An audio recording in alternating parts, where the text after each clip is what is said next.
ሂድሮኔፍሮሲስ የተለመደ ሁኔታ ሲሆን ይህ የኩላሊት መጠለያና የወለላ አንቀሳቃሽ ስርዓት መጠለያ እንደሚኖርበት ነው። ይህ በእርግዝና ወቅት አንተናታል አልትራሳውንድ ላይ ሊገኝ የሚችል በጣም የተለመደ አስቸጋሪ ነው። እንደ እንግዲያው አስገራሚ ነገር እነዚህ ልጆች ከ50 በመቶ በምስኪነት ወቅት መልካም ሁኔታ ላይ እንደሚገኙ ተገኝቷል። እነሱም ከ50 በመቶ በላይ የሚሆኑ ልጆች ግን አስፈላጊ ምክንያት ሊኖራቸው ይችላል። ስለዚህ በፊተኛው ወቅት ከ20 እና 30 ዓመታት በፊት እነዚህ ልጆች አብዛኛውን ጊዜ ምልክት ሲሆኑ ብቻ ይገኝ ነበር። ማለትም ማህደር ሲያጋጥማቸው ወይም ሆድ ማበጠር ሲኖርባቸው ወይም ልጁ በሽንት ስራ እንደተቀነሰ ሲሆን በሽንት ውስጥ ብዙ እንቅልፍ ሲኖር ነበር። ለአልትራሳውንድ እድገት ምስጋና ይግባውና አሁን በእርግዝና ወቅት ይህንን ሁኔታ ማንሳት ችለናል እና አሁን ይህ ሁኔታ የሚታወቅበት በጣም የተለመደው ዘዴ ነው። የክሊኒክ መጋቢት ወቅት ምርመራ ማለትም ሂድሮኔፍሮሲስ ይህ ሁኔታ የሚታወቅበት በጣም የተለመደ መንገድ ነው።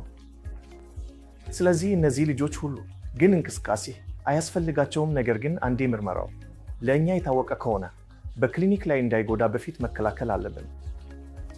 ስለዚህ አንዴ የሂድሮኔፍሮሲስ ምርመራ በክሊኒክ እንደተደረገ ከሆነ እነዚህ ልጆች በልደት ወቅት በክሊኒክ ይገምጋሉ እና በህይወት 3ኛ ቀን የተደረገ አልትራሳውንድ በማረጋገጥ ይረጋገጣሉ እና ይህ እንደገና በአልትራሳውንድ በ4 እስከ 6 ሳምንት ድጋሚ በማድረግ ይረጋገጣል።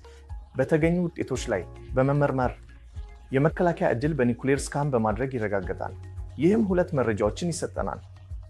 ያንን ማለት አንዱ የመከላከያ አለ ወይም የለም እና ሁለተኛው የኩላሊት ስራ መደበቂያ ደረጃ ምንድን ነው። ስለዚህ በዚህ መረጃ ላይ በመመርመር መከላከያው 1ኛ ወይም 2ኛ እንደሆነ እና መከላከያው ከባድ ወይም አስፈላጊ እንደሆነ እና የኩላሊት ስራ ሁኔታ መውደቅ እንደሚኖር ወይም እንደሌለ ውሳኔ ተወስዶ ይጠብቃል ወይም ይታደሳል እና ከልጁ ከተወለደ በኋላ የተጨማሪ ጉዳት ዕድል ለመቀነስ ይህ ይሆናል።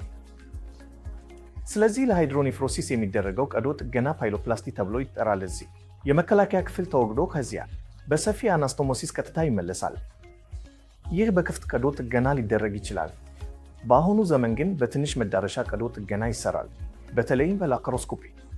ይህ ላፓሮስኮፒክ ፓይሎፕላስቲ ተብሎ ይጠራል እና ይህም በታላላቅ ልጆች በሮቦቲክ ቀዶ ጥገና ሊደረግ ይችላል። ብዙውን ጊዜ ይህንን ሁኔታ በምንመረምርበት ጊዜና ከ4 እስከ 6 ሳምንታት በሚሰራበት ጊዜ ላፓሮስኮፒክ ፓይሎፕላስቲክ አዲስ በተወለዱ ህፃናት ላይ እንኳን በደህና ሊደረግ ይችላል። በደህና ሊደረጉ ይችላል።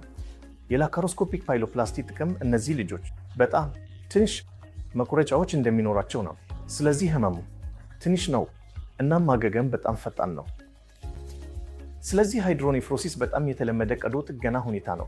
የተለምዶ በአንተናታል አልትራሳውንድ የሚገኝ ምርመራው በወለዱ በኋላ እውነተኛ መሆኑ ይረጋገጣል እና ካስፈለገ በእነዚህ ልጆች ላይ በትንሽ መዳረሻ ቀዶ ጥገና በደህና ሊደረግ ይችላል።